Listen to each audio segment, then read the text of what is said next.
kembali dengan kalian melalui renungan yang berjudul Remaja kontra Orang Tua. Ada seorang remaja namanya Novi. Dia selalu berpenampilan manis dan murah tersenyum. Di kelasnya dia bintang kelas. Di gereja dia menjadi pengurus komisi remaja.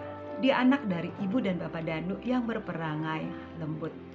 Tidak pernah ada persoalan, namun kini Novi datang mengadu kepada pendeta mengatakan dia sudah diperlakukan dengan diktator oleh orang tuanya. Sebaliknya, orang tuanya juga datang kepada pendeta mengadukan Novi yang sekarang pemberontak. Akhir-akhir ini orang tuaku selalu suka mengatur. Mereka mau tahu dengan siapa dan mau kemana aku pergi. Mereka masuk kamarku tanpa mengetuk lebih dulu, padahal itu kan privasiku. Mereka suka mengomentari teman-temanku, dikatakan nyentrik lah, jeansnya bulukan lah, rambutnya kayak sapu lidi lah. Padahal itu kan sedang ngetren. Aku merasa tertindas, mereka mendikte aku, mereka diktator, tidak mengerti perasaanku. Demikian keluh Novi di hadapan pendetanya. Seminggu kemudian orang tua Novi datang.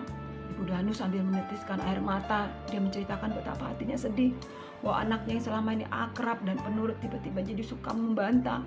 Jika dulu Novi dinasihati, dia akan mendengarkan sambil tersenyum manis. Kini yang keluar dari mulutnya selalu kata, "Sudah tahu, emangnya kenapa? Aku bukan anak kecil lagi." Bu Danu mengeluh, "Saya khawatir Novi sudah tidak sayang lagi, padahal kami sangat menyayanginya." Lalu Pak Danu dengan suara tegang juga menceritakan, "Kami heran kenapa Novi sekarang berubah. Dia sekarang jadi pemberontak. Dia tidak mau pergi dengan kami. Dia hanya mau pergi dengan teman-temannya.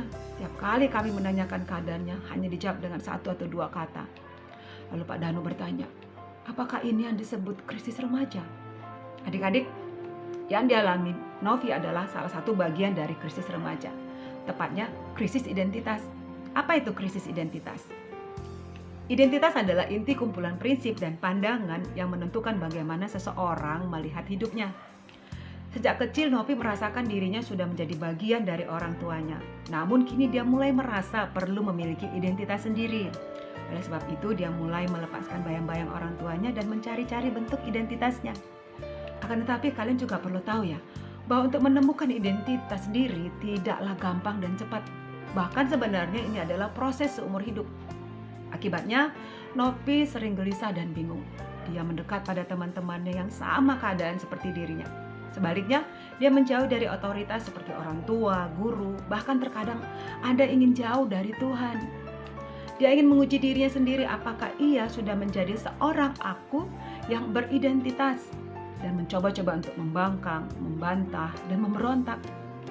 Tak mengherankan bila antara Novi dan orang tuanya timbul konflik. Sebenarnya konflik tidak akan terjadi atau bisa diminimalis jika kedua belah pihak mengerti duduk perkaranya. Kedua belah pihak memerlukan penjelasan untuk menyelami perasaan dari pandangan orang lain. Ketika surat Kolose mencatat, "Hai anak-anak, taatilah orang tuamu. Hai bapak-bapak, janganlah sakiti hati anakmu." Kolose 3 ayat 20-21. Maksudnya adalah agar pihak anak seperti kalian remaja dan pihak orang tua mau mengerti pandangan pihak yang lain. Novi bukan pemberontak, melainkan seorang remaja yang sedang bingung. Orang tuanya bukan diktator, melainkan orang tuanya sedang cemas. Kedua belah pihak bingung dan cemas karena tidak paham duduk perkaranya. Itu bukan perkara pemberontakan lawan penindasan, melainkan perkara seorang anak yang perlu belajar mandiri meninggalkan orang tua, dan perkara orang tua yang perlu belajar ditinggalkan oleh anaknya. Maksudnya di sini bukan meninggalkan secara fisik ya, melainkan secara perasaan. Pada tahap perkembangan ini memang sulit terpelihara perasaan sehati antara orang tua dan anak remaja seperti kalian. Namun, nanti jika krisis ini sudah lewat, mereka akan sehati kembali. Demikian renungan Kak Masta. Kita berdoa.